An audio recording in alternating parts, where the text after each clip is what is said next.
Hi friends, இன்றைக்கி என்ன பார்க்க போகிறோம்னா பிரண்டை வச்சு என்னென்ன செய்யலாம், என்னென்ன நன்மைகள்னு பார்க்கலாம் வாங்க. பிரண்டை இது நம்ம வீட்டிலேயே பிடுங்கினது.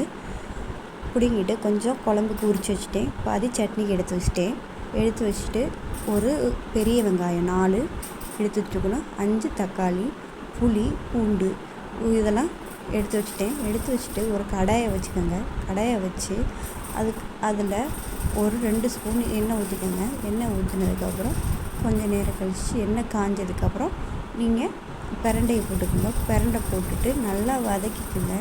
வதக்கி நல்லா ஒரு பாத்திரத்தில் எடுத்து வச்சுக்கோங்க. இது என்னென்ன நன்மைன்னு சொல்கிறேன். இது மூட்டு வலி, இடுப்பு வலி, கைகால் வலி எல்லாத்துக்குமே நல்லது.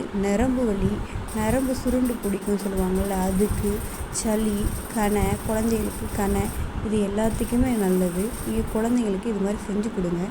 அப்புறம் அதே கடாயை வச்சு எண்ணெய் 3 ஸ்பூன் ஊற்றிக்கோங்க.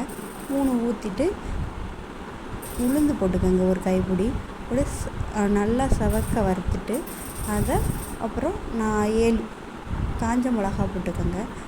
புளி, பூண்டு, வெங்காயம் இதெல்லாம் போட்டு நல்லா வதக்கிக்கோங்க. வதக்கினதுக்கப்புறம் அது ஒரு 5 நிமிஷம் வதக்கிட்டு கொஞ்சம் நேரம் கழித்து அந்த நம்ம வதக்கி வச்சுருக்கோமே பிரண்டை அதை போட்டு நல்லா வதக்கிக்கோங்க.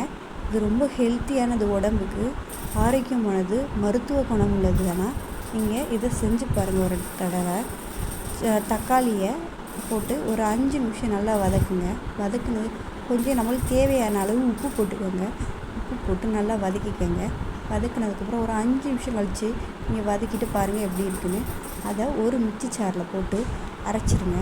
அரைச்சிட்டு அதை ஒரு பாத்திரத்தில் எடுத்து வச்சு குழந்தைங்களுக்கு தோசையாகவும் ஊற்றி கொடுக்கலாம். நீங்கள் தொட்டுக்க தோசை, இட்லி இந்த மாதிரிக்கு தொட்டு சாப்பிட்லாம். நீங்கள் சாப்பாட்லேயும் இதை போட்டு பிசைஞ்சு சாப்பிட்லாம்.